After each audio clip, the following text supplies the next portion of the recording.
ஆகாய் தீர்க்கதரிசியின் புஸ்தகம் முதலாம் அதிகாரம். ராஜாவாகிய தரியு அரசாண்ட 2ஆம் வருஷம் 6ஆம் மாதம் 1ஆம் தேதியிலே கர்த்தருடைய வார்த்தை ஆகாய் என்னும் தீர்க்கதரிசியின் மூலமாய் செயல்தியேலின் குமாரனாகிய செருபாபேல் என்னும் யூதாவின் தலைவனுக்கும் யோத்சதாக்கின் குமாரனாகிய யோசுவா என்னும் பிரதான ஆசாரியனுக்கும் உண்டாகி அவர் சொன்னது என்னவென்றால், இந்த ஜனங்கள் கர்த்தருடைய ஆலயத்தை கட்டுகிறதற்கு ஏற்ற காலம் இன்னும் வரவில்லை என்கிறார்கள் என்று சேனைகளின் கர்த்தர் சொல்லுகிறார். ஆனாலும் ஆகாய் என்னும் தீர்க்கதரிசியின் மூலமாய் கர்த்தருடைய வார்த்தை உண்டாகி அவர் சொல்லுகிறார், இந்த வீடு பாழாய் கிடக்கும் போது நீங்கள் மற்று பாவப்பட்ட உங்கள் வீடுகளில் குடியிருக்கும்படியான காலம் இதுவோ? இப்போதும் சேனைகளின் கர்த்தர் சொல்லுகிறார், உங்கள் வழிகளை சிந்தித்து பாருங்கள்.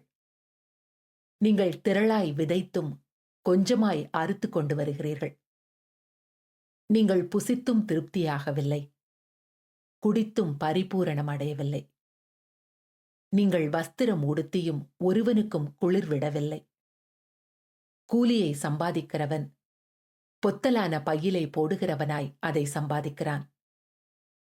உங்கள் வழிகளை சிந்தித்து பாருங்கள் என்று சேனைகளின் கர்த்தர் சொல்லுகிறார்.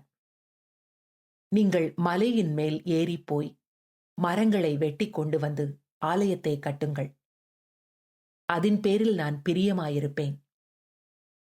அதனால் என் மகிமை விளங்கும் என்று கர்த்தர் சொல்லுகிறார்.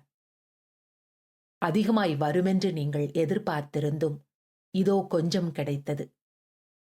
நீங்கள் அறுத்து வீட்டுக்கு கொண்டு வந்தும் நான் அதை ஊதி போடுகிறேன்.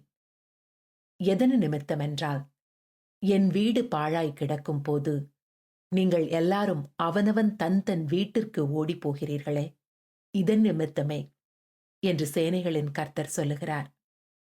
ஆதலால் உங்கள் மேலிருக்கிற வானம் பனியை பெய்யாமலும் பூமி பலனை கொடாமலும் போயிற்று. நான் நிலத்தின் மேலும் மலைகளின் மேலும் தானியத்தின் மேலும் புது திராட்சரசத்தின் மேலும் எண்ணெயின் மேலும் பூமியில் விளைகிற எல்லாவற்றின் மேலும் மனுஷரின் மேலும் மிருகங்களின் மேலும் கைப்பாடு அனைத்தின் மேலும் வறட்சியை வருவித்தேன் என்றார்.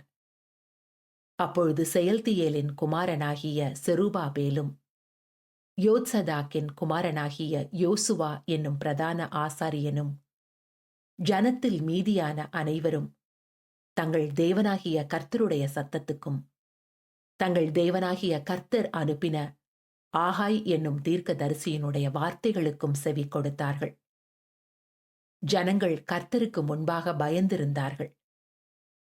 அப்பொழுது கர்த்தருடைய தூதனாகிய ஆகாய் கர்த்தர் தூது அனுப்பிய வார்த்தையின்படி ஜனங்களை நோக்கி, நான் உங்களோடே இருக்கிறேன் என்று கர்த்தர் சொல்லுகிறார் என்றான். பின்பு கர்த்தர் செயல்தியேலின் குமாரனாகிய செருபாபேல் என்னும் யூதாவின் தலைவனுடைய ஆவியையும் யோத்சதாக்கின் குமாரனாகிய யோசுவா என்னும் பிரதான ஆசாரியனுடைய ஆவியையும் ஜனத்தில் மீதியான எல்லாருடைய ஆவியையும் எழுப்பினார். அவர்கள் வந்து தங்கள் தேவனாகிய சேனைகளுடைய கர்த்தரின் ஆலயத்திலே வேலை செய்தார்கள். தரியு ராஜாவின் 2ஆம் வருஷம் 6ஆம் மாதம் 24ஆம் தேதியிலே இது நடந்தது.